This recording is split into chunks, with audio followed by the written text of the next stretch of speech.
Rowan Atkinson can make an entire room laugh without saying a single word. These are some of his greatest moments. I did a movie quite a while ago called Mr. Bean's Holiday. Oh, yes. In which Mr. Bean... and there was a scene... You're so casual about that. I did a film called Mr. Bean's Holiday. Well, does he look like an even bigger knob if he said, oh, well, of course you all know Mr. Bean's Holiday? You know, yeah, exactly. so it's I'm trying to reduce my knob quotient.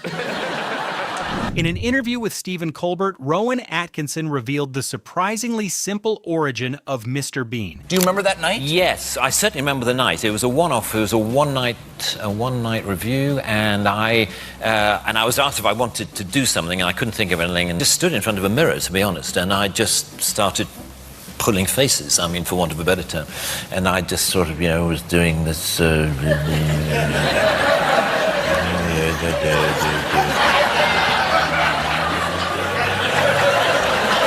then there was this idea of having a card. Have you got anything that I could...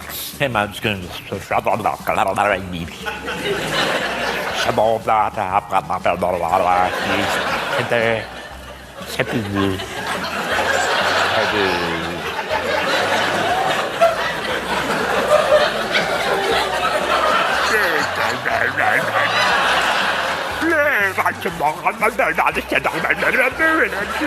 Anyway, it was something like that. At the Formula One Grand Prix, a reporter asked what Mr. Bean would make of the event. What followed was a flawless impression of the interviewer standing right in front of him. What would Mr. Bean reckon to all of this Formula One malarkey? Well, he would enjoy it very much because he's a car enthusiast, as you know. Oh, that's right. Yeah, he had some magnificent cars, didn't he? Cars, then he'd enjoy it. But anyway, it's fantastic to be here. I'm a guest of George Russell, which is, it wasn't planned for me to be here on a weekend, when he got pole, but here we are. Rowan Atkinson name-dropping. Whatever next? Oh, I know. I'm here as a matter of fact, as a guest of George Russell. So. Oh, fantastic. So that's how privileged I am. I did a credit card commercial in New York a few years ago, and it was a story in which I had to play a bungling British secret agent. And there's this beautiful woman gets out of a limo in the middle of New York, and he sees her. And this scene was when I had to look at her as if I'd just fallen in love with her. Right. And the director said, just imagine that you've just seen your wife for the first time. And my wife happened to be on set at the time. And she said, no, that won't work. Tell him to look at her as if she's his new Aston Martin. Oh, well, and then it'll work. Oh, that'll work. And she was right. It inspired me no end. I looked at her like no woman has ever been looked at. Really? Can you give us that look? I'm curious. Yeah.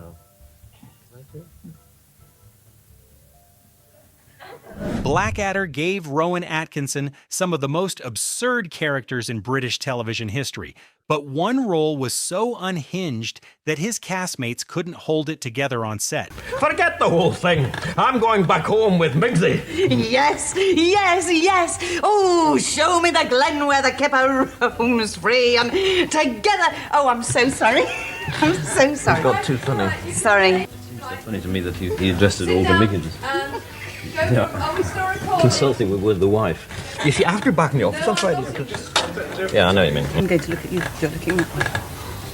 I understand everything. I know what it's like. I mean, you've got a difficult job. 45 miles commuting every day. Most people assume great comedians are switched on every second of every day. Rowan Atkinson has never seen himself that way. Start with a quote that I read. Oh dear. From you. It says, the problem with talk shows is that you're supposed to amuse. I generally rely on being interesting rather than funny. They just want people with wacky stories about airports, and I haven't really got any. How true. It's true. How true. I haven't. So how was Kastrup Airport? No, I have no stories. No. I'm always rather confused, as I think I know you are, about whether I'm a comedian or whether I'm an actor. No. You know, or whether I'm an not actor. confused at You're not all. confused No. at all? Oh, well, I'll stop talking. I know you're boring now, and I know you will consider... Exactly. Did we not... In the next interview, Rowan explains where Mr. Bean really came from and why a character who barely speaks became one of the most recognized comic figures on the planet. I was based actually on a visit, on a holiday in Venice that I had in 1985, quite a long time ago. Wouldn't it be fun, because I had already started exploring just doing purely visual comedy. I'd explored it on stage, and I was interested in trying to put visual comedy through the character of Mr. Bean on TV. And so that's where it started. Well, the first ones we did were in 1988, 89, and then it sort of grew from there, and now we've got this... Weird, it's like it's got its own life.